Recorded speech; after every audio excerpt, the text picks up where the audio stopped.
거절 아이콘 6번째, 여호와 하나님을 모르는 사람. 출애굽기 5장 1절에서 2절, 6장 1절에서 9절 봉독했습니다.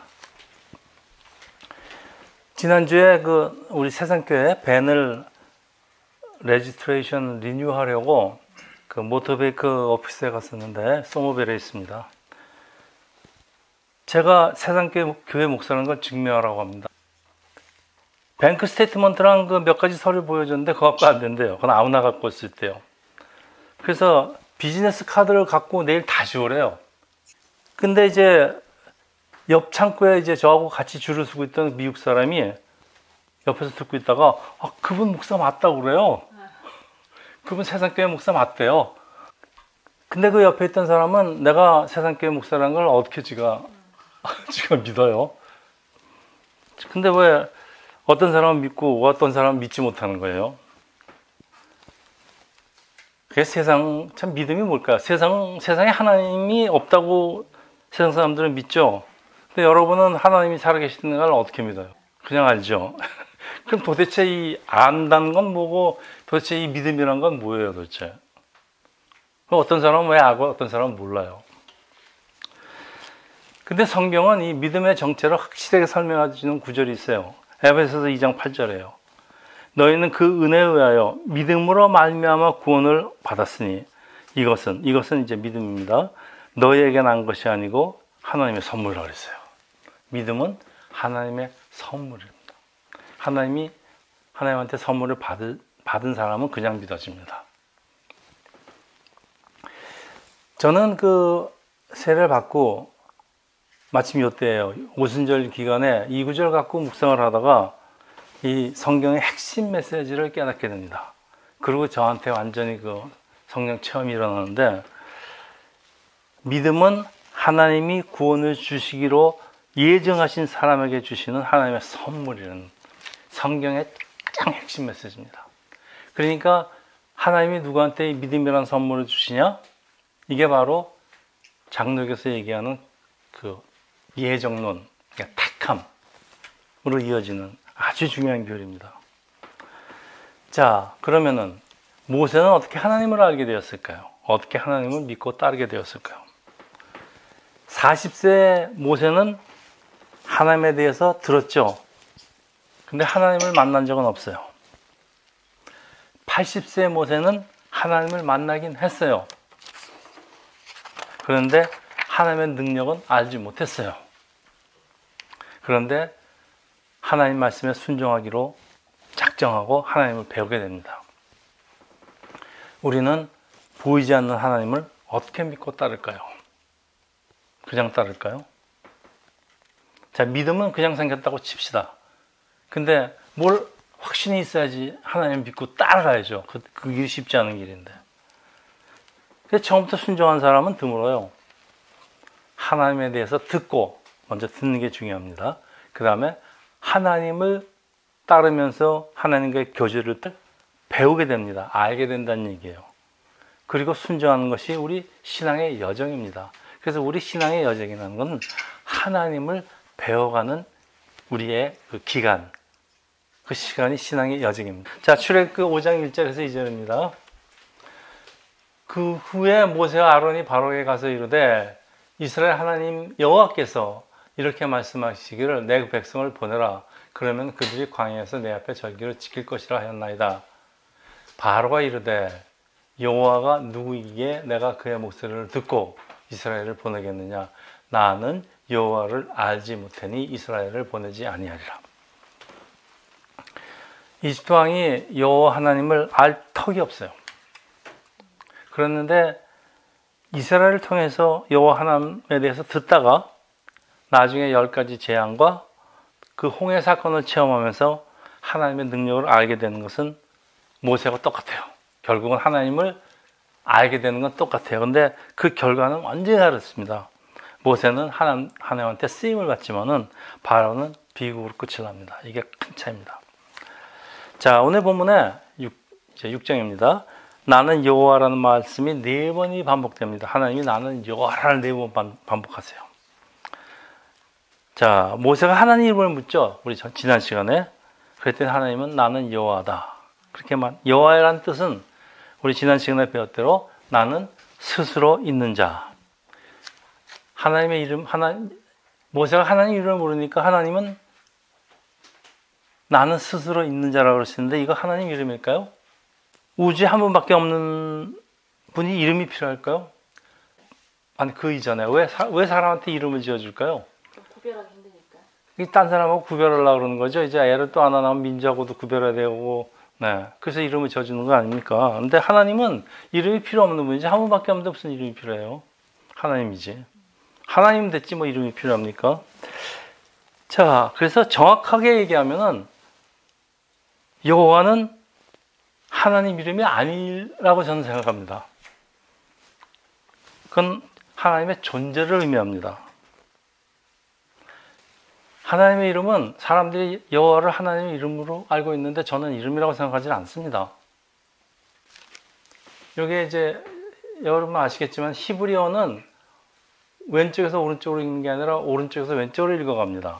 그래서 이게 YHWH입니다. 오른쪽부터 읽어서. 그 YHWH는 약자인데, 네. 여호와 히브리어로. 우리말로 번역을 하면 여호와 또는 야훼라고 합니다. 히브리어로 YHWH는 하나님 앞에 여호와를 붙여서 여호와 하나님이라고 부릅니다. 이스라엘 사람들이.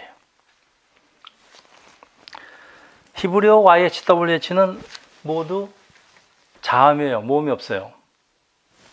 그래서 원래 히브리어는 모음이 없어요. 자음밖에 없기 때문에 히브리어는 원래 발음을 못하는 언어입니다.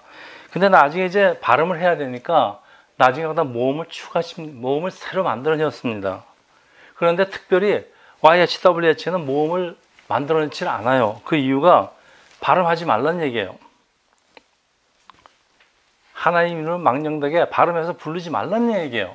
그러니까 이 사람들이 참 하나님 이름 앞에 모음을 안 붙여주는 거예요. 여러분 이스라엘 하나님에 대한 그 경험이 있으면 참 특이해요. 배울 점도 많지만은 그 생각하는 발상이 아주 특이해요. 그래서 하나님 백성은 세상 사람들과 뭔가 달라도 다른 것 같아요. 요즘 이것도 아이콘인지 모르겠지만은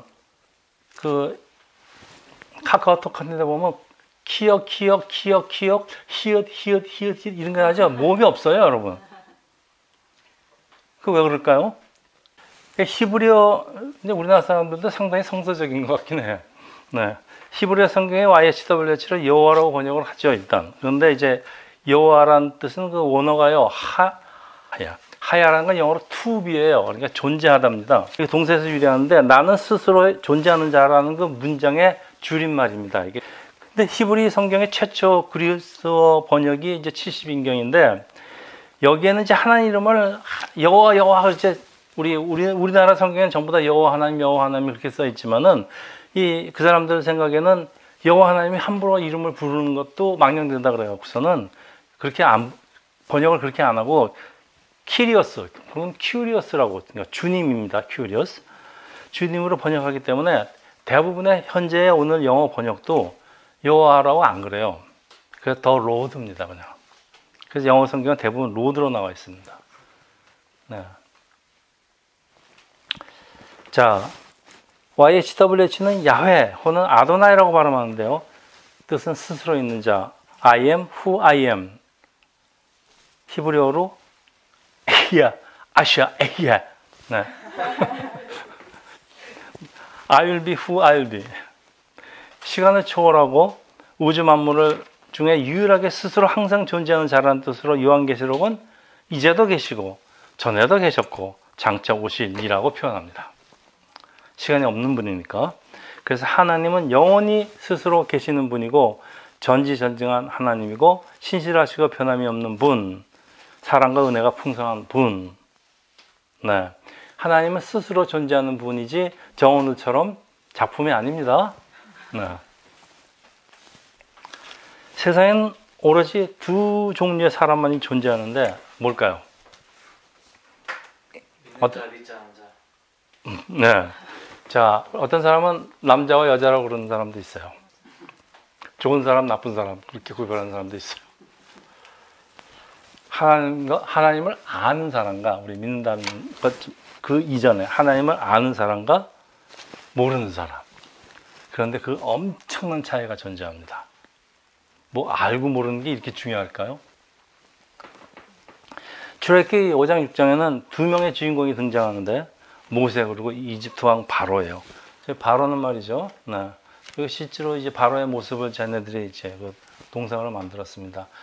이 람세스 2세죠. BC 1303년부터 1213년까지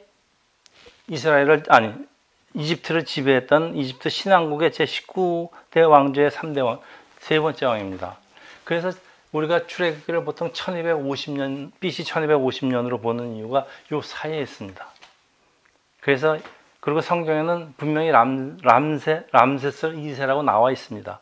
이 이런 모든 걸 종합해서 출애굽이 1450년에서 1250년으로 나중에 이제 수정이 됐는데 아직도 믿는 사람도 있고 안 믿는 사람도 있고 그렇습니다.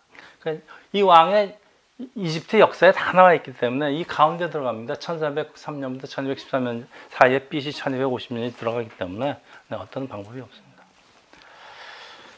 그래서 그 출애굽 시기를 옛날에 1450년으로 해서 한 200년의 차이가 나니까 그 다음부터 이제 그 사사기부터 시작해서 뭐 룻기 뭐 이런 것들의 그 연대가 잘 안 맞아요. 그 안 맞는 걸 억지로 우겨 붙였는데 이제 나중에 연대가 정확히 나오는데 아직도 믿지 않는 옛날에 배운 목사님들은 이거 아직도 모르고 또 옛날 신앙을 갖고 있는 사람들은 아직도 그걸 믿지 않습니다. 자, 그래서 모세는 하나님을 앞서가려다가 하나님한테 혼나고 하나님의 종이 된 사람이고 이집트 왕은 자기가 세상 주인이라고 또 자기가 스스로 신이라고 착각한 사람이에요. 그래서 출애굽기 5장부터 14장까지 14장에 이제 바로의 군사가 홍해에 빠져 죽을 때까지 사실 모세와 바로의 긴 싸움의 막이 올라갑니다. 사실은 모세와 바로의 싸움이 아니죠. 하나님과 바로의 싸움인데 뭐 승패는 이미 정해진 싸움입니다. 모세가 그 유명한 말이죠. Let my people go. Let my people go. 계속 반복됩니다. 하나님의 말씀을 전하지만은 하나님을 모르는 바로의 답변은 뭐 당연히 나는 여호와를 알지 못한다. 여러분 세상에서 제일 무서운 사람이 누군지 아세요?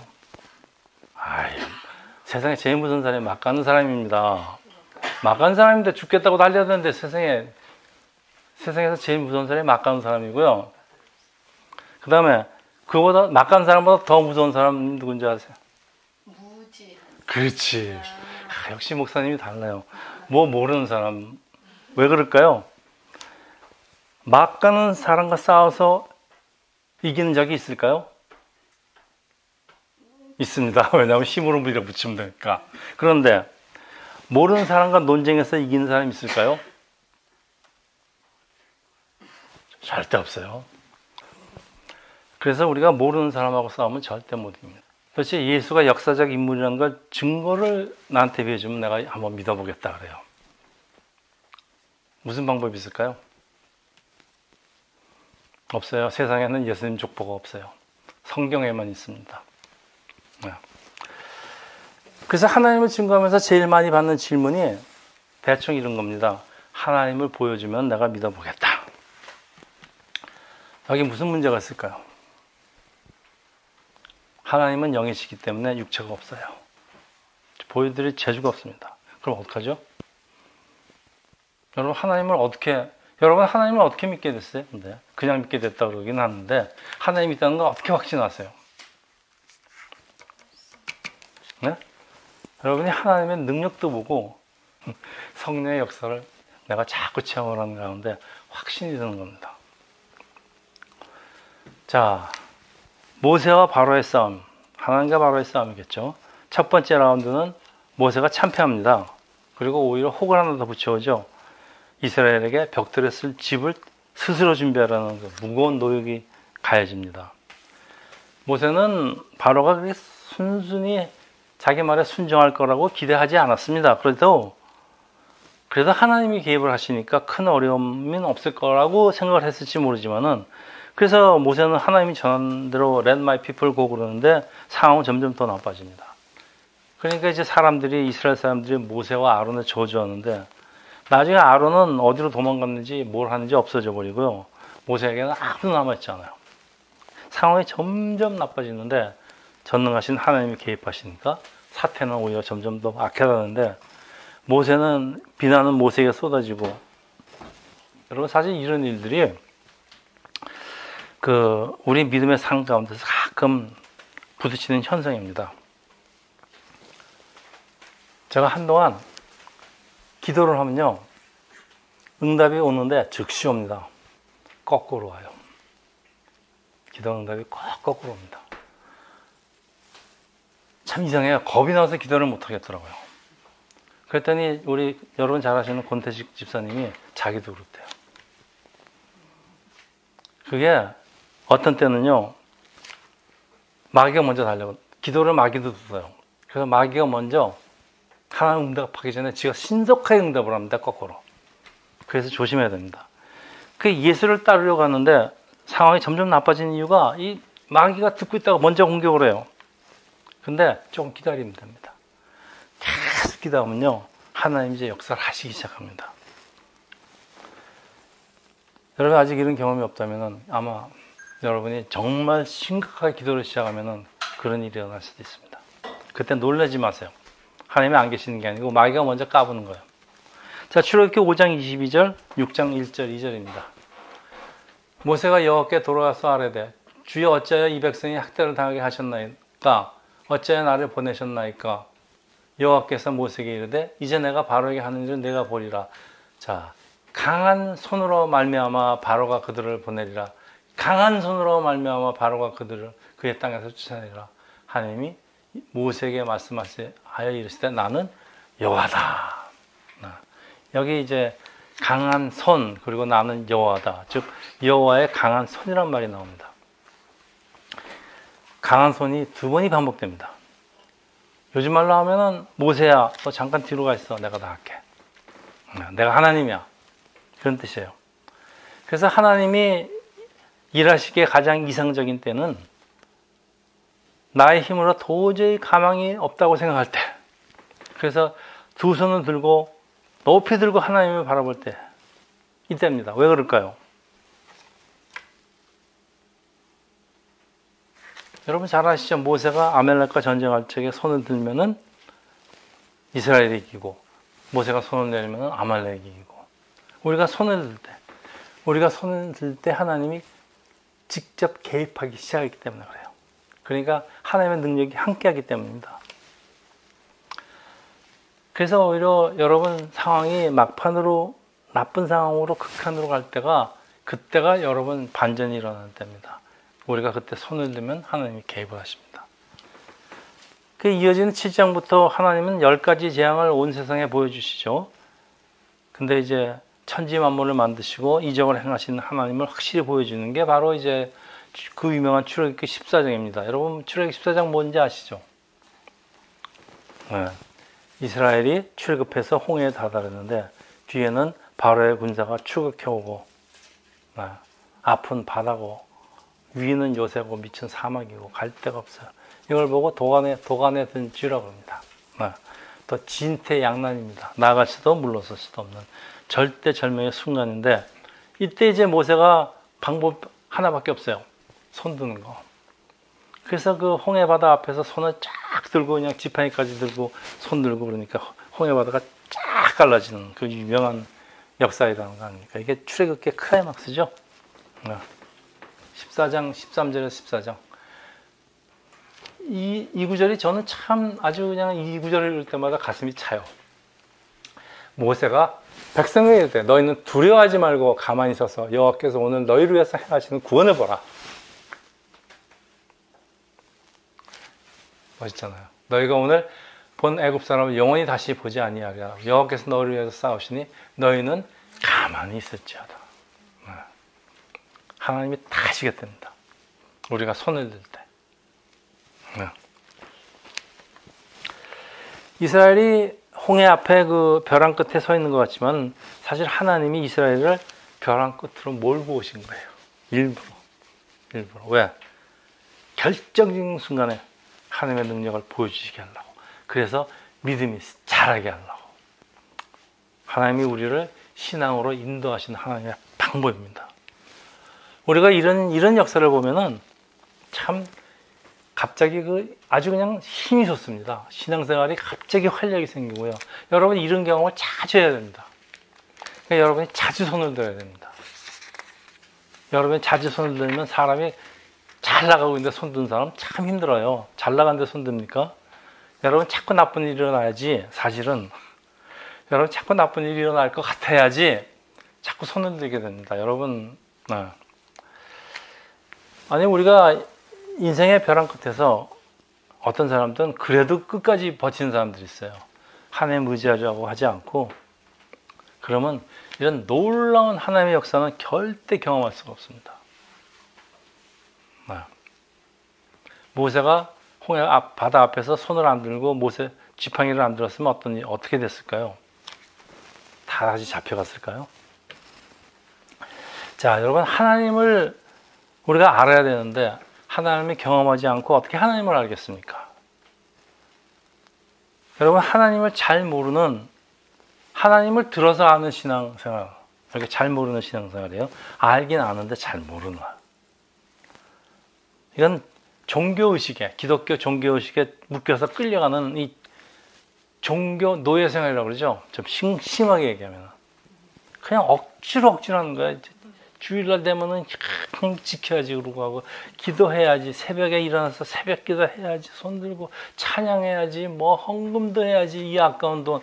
여러분 이렇게 신앙생활 하면요, 이게 신앙생활입니까? 이게 노예지. 하나님의 능력을 보기 원한다면요, 하나님한테 나의 삶을요 올인해야 됩니다. 저 계속 올인하라고 그러지 않습니까? 왜냐하면 여러분 배팅이 크면 클수록 얻는 게 많습니다. 잃는 것도 많을 것 같지만은 하나님한테 배팅해서 잃은 사람은 없습니다. 그래서 하나님을 확실히 경험할 거고, 하나님을 경험하면 우리의 믿음 생활이 진짜 바이탈리티가 생깁니다. 아주 활력이 넘치게 됩니다. 얼마나 힘이 나는지 몰라요.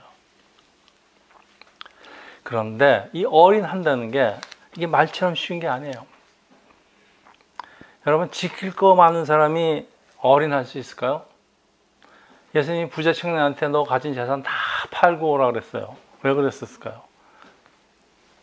그것 때문에 날 못 따른다는 얘기예요. 여러분 우리 삶이 벼랑 끝에 섰을 때 그걸 뭐라 그러죠? 2판은 4판이다. 아무것도 지킬 게 없어요. 올인할 수밖에 없고요. 이럴 때 우리 삶의 배수진이 쳐지게 됩니다. 그래서 이제 우리 신앙생활이라는 게 자꾸 이제 나의 것을 자꾸 포기하는 생활, 포기한다는 게 이제 자꾸 나눠주라는 얘기는 결국은 이제 어떻게 보면 포기하는 건데요. 하나씩 포기한다 해서 그냥 버리면 어떡합니까? 우리 이웃에게 나눠지는 행위. 하나님이 이거 자꾸 강조하시는 이유입니다. 자꾸 붙들고 있으면요, 걱정이 많아지고, 생각이 많아지고, 지킬 거 많아지고. 부자들이 잠을 잡니까? 못 자지. 자, 이스라엘을 홍해 벼랑 끝으로 인도하시고 하나님께 올인할 수 있게 기회를 만드시는 분이 하나님이세요. 우리를 창조하신 하나님. 하나님은 우리를 잘 아시기 때문에 우리가 가진 거 많으면은, 우리가 급하지 않으면 절대 하나님한테 올인할 수 없다는 그 사람의 연약함을 잘 아시기 때문에 하나님이 때로는 우리를 그렇게 만들어 가십니다.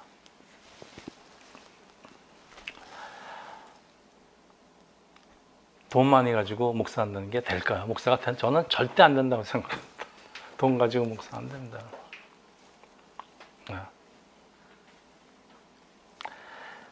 하나님은 이름도 필요 없고요. 또 하나님 무슨 명함이 필요하겠어요? 하나님 명함 거면 하나님인 줄 알겠어요? 근데 오늘 본문에 나는 여호와라고 4번씩이나 써 있는 거예요. 이건 여호와 하나님을 믿고 의지하라는 강조의 말씀입니다. 자, 하나님의 말씀은 반드시 이루어질까요? 네, 반드시 이루어집니다. 그런데 당장 이루어질까요? 그렇지 않습니다. 시간이 걸리는 이유는 여러분, 하나님의 말씀이 당장 이루어지지 않는 이유는 뭘 것 같아요? 이유가 많을 것 같긴 해요. 하나님의 말씀을 당장 안 듣는 사람들이 많아서 그런 거 아닐까요? 바로처럼. 그러니까 하나님은, 세상에는 하나님 모르는 사람이 더 많아서 그래요. 그러니까 이 사람들이 말을 안 들으니까 안 되는 거예요. 내가 아무리 전해도. Let my people go. 그럴 땐 하나님이 누구냐, 이제 이렇게 되는 거죠. 자, 하나님께 대항을 하다가 10가지 재앙을 당하고 결국 패망의 길로 갑니다. 그런데 나는 여호와를 알지 못한다는 이 바로의 말은 이집트 군대가요, 14장에 홍해에 빠져 죽을 때까지 반복됩니다. 그리고 Let my people go도 반복되고. 바로의 비극이 무엇일까요? 바로의 비극은 무엇일까요? 하나님이 누군지 모른다는 사실이 비극입니다. 근데 바로가 하나님을 알게 될 때는 이미 때는 늦었어요. 하나님께 혼난 다음에요. 하나님은 나는 여호와라고 거듭 말씀하시지만 오늘도 하나님을 모르는 세상의 답변이 바로처럼 그랬습니다. 하나님이 누구고. 예수의 제자들도 처음에는 예수를 잘 모르고 그냥 따르다가 나중에 예수를 알게 되죠. 그래서 이제 예수님이 너는 나를 누구라고 질문을 하니까 베드로의 대답, 그 유명한 그 대답 위에 그 믿음 위에 교회가 세워지는 게, 네, 여러분 마태복음 16장 16절, 우리 이거는 다 같이 읽겠습니다. 시몬 베드로가 대답하여 이르되 주는 그리스도요 살아계신 하나님의 아들이십니다. 아멘. 주는 그리스도요 살아계신 하나님의 아들이십니다. 요거 가지고 교회가 세워졌습니다.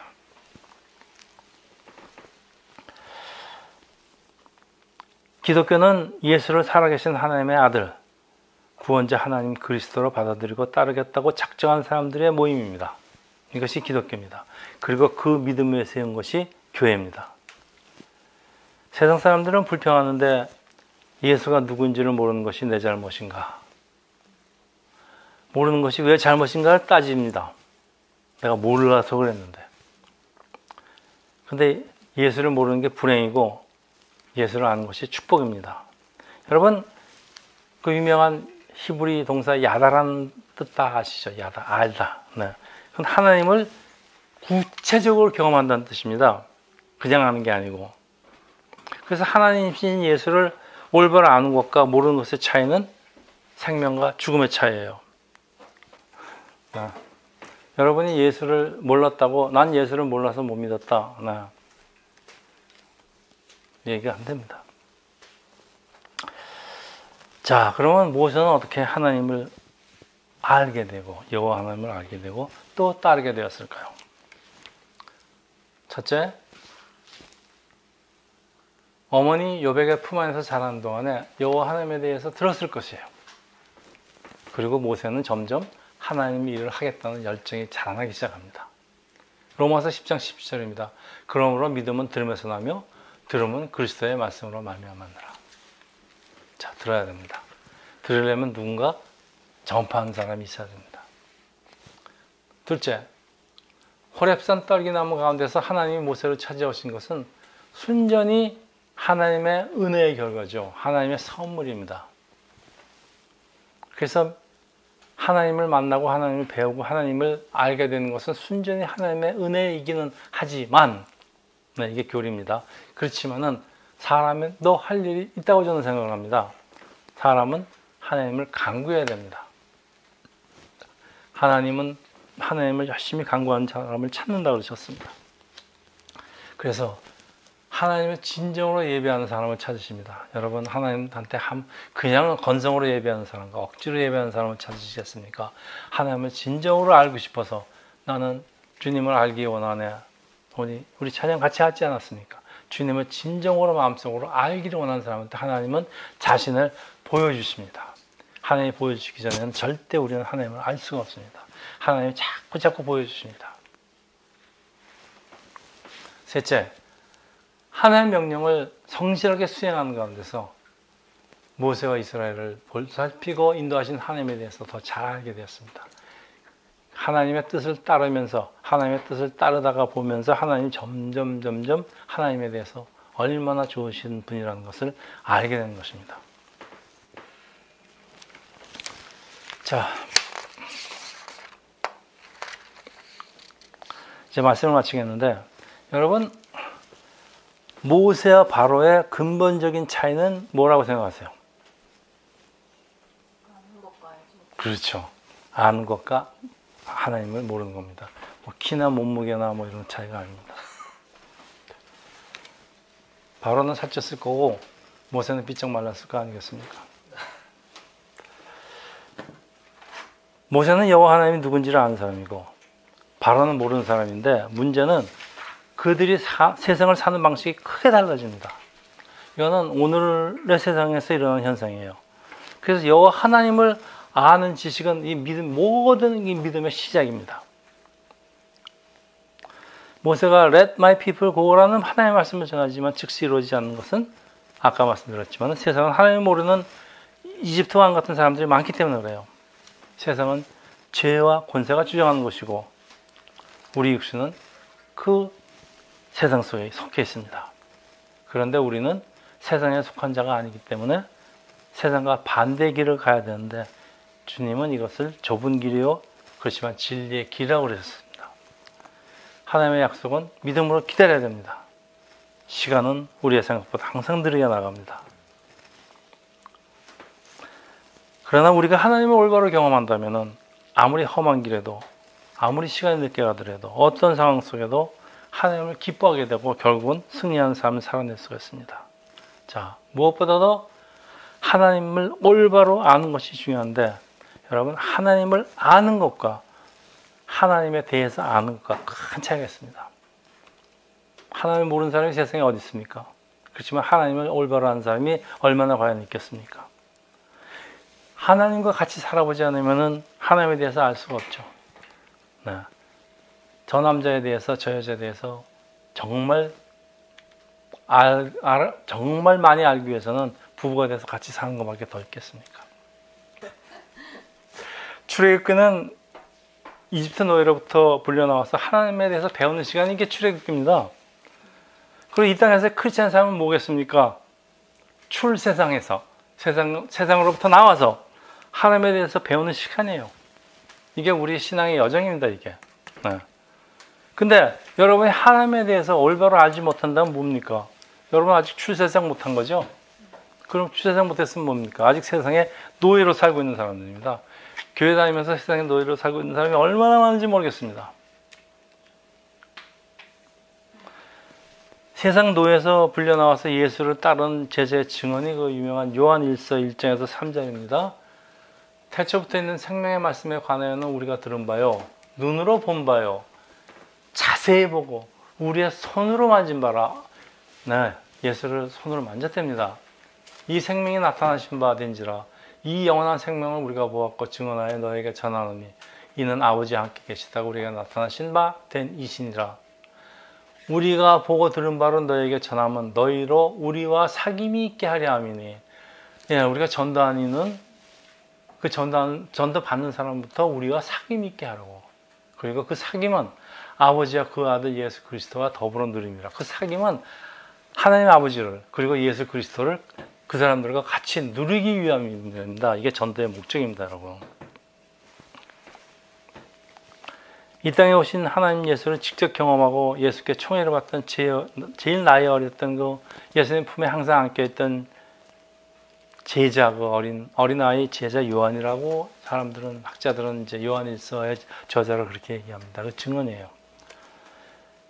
조상에게 듣고 구약성경을 통해서 듣던 하나님을 이젠 직접 손으로 만지고, 예수를 손으로 만지고 경험을 한다는 말씀이에요.